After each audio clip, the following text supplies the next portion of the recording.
When you look at the price of a decent bike today and the size of your insurance premium, you'll not be surprised to learn that motorcycles are twice as likely to be stolen as cars. Scooters are most at risk today, but no one can afford to be complacent. Organised groups can and do target any make or model of bike. Skilled thieves can crack OEM locks in less than a minute, so don't assume your superbike is secure. Gangs in vans will steal to order to get parts that might reappear on the racetrack. Or for ringers to switch the vehicle identification number, or VIN, of a wrecked bike to your bike. For advice on security, listen to these experts. As advanced motorcyclist trainers, they're passionate about bikes. And as motorcycle police, passionate about protecting your pride and joy. It comes down to two questions. The first is what you can do. Look for somewhere where there's lots of people, there's lots of pedestrian thoroughfare. Look for somewhere light, out in the open. And look for somewhere, if possible, that's got a CCTV camera. Nobody will want to steal your bike if it's covered by camera. If you're using your bike on a regular basis, always park your bike or try to park your bike in a different location each day. If you can park it in the firm's underground car park, great. If you park it in a dark alley, then the criminals will get wind of this. They will know where it is and they will know how to take it. When you're using your bike on a regular basis, criminals, if they want your bike, will resort to techniques of following you home to try and identify where the bike is kept on night time. Certain bikes are far more desirable than others, of course. But if you think that your bike may well be at risk, then what best advice we can give you is to take different routes home each day. Keep an eye on their mirrors. Has that car been following you for some considerable time? If it has, try a couple of turns down a back alley. Try a different route. See if that car's still behind you. If you live in a cul-de-sac, has any strange cars come into the cul-de-sac? Keep a note of the numbers. When parking your bike, try and find a car park that's motorcycle friendly. By that I mean they'll tend to have motorcycle security posts where you can fasten your bike to. Not all car parks have this, but some of them will have some kind of object that you can chain it to. A fence surrounding the car park is an ideal one. Make sure when you chain your bike to the fence, you don't lie the chain on the ground. It should be hovering off the ground, and that then gives people much more harder chance to take off by hitting it with a hammer, with a still saw, or with bolt croppers, because they can't use the floor as a lever. You need to be equally wary when buying or selling a bike. Yeah. So is it your bike? Oh yeah, it's mine, yeah. Yeah. Have you got the logbook?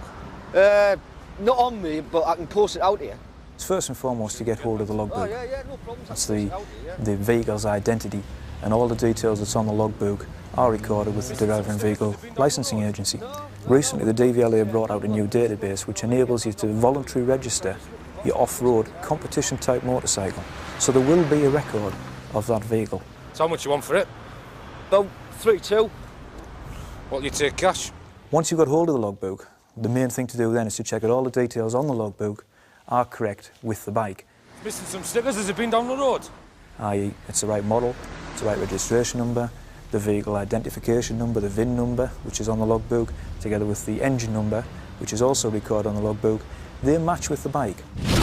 Most bikes have a vehicle identification number on the right-hand side of the headstock, and the engine number is on the right-hand side of the engine. If you are going to give them a test ride, which is something I would advise against, but if you choose to go down that road, make sure you get something off them. The money for the bike will be the perfect foil. You can definitely get the logbook. Oh yeah, I'll post it out first thing. What you don't want to do is to accept the bike that he's turned up on, because that in turn could be stolen. Tax and MOT'd? Well, it is taxed, but I haven't got it on the moment. I said it got nicked a while ago. Yeah, and I just got it back out and I haven't bothered putting it back on. The second question is what devices can you fit to prevent your bike being stolen? No single precaution offers complete protection. It's the combination of what you fit to your bike and what you fix your bike to. Most motorcycle thefts take place from the owner's home. On the outside of the garage door, we've got one central lock which links into this part here. From that lock is two bars that go up, and there's a pin there, and they actually go into a locking part there.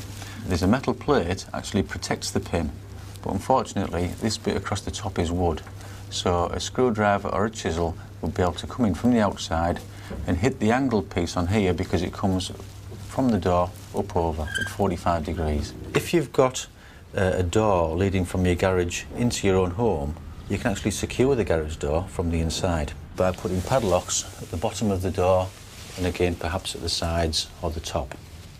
But to make sure it never gets off the ground, you need to fix your bike with something physical. The first thing to consider doing is actually putting a ground anchor onto the floor. We'd do it by drilling the floor out and putting roll bolts actually into the floor. How do you put your bike into the ground anchor? Some people would actually secure it by locking the back wheel into the ground anchor. The back wheel is something that can actually be removed on the bike, so we would always recommend that you actually secure the frame. And the swing arm on the frame, which is down here, has actually got a hole through it on this bike. So what we would do is actually secure the big lock and chain that we've got here. That would go through the hole in the swing arm, through the ground anchor on the floor, and then that would secure the frame of the bike. The actual padlock part of the lock needs to be something like this. It's shrouded. You can't actually see the bolt on it. Something else that you might like to consider is a disc lock.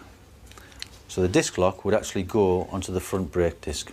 It's nice and bright as well, colour-wise, so you can't forget that you've actually got it on and try and ride away with it on.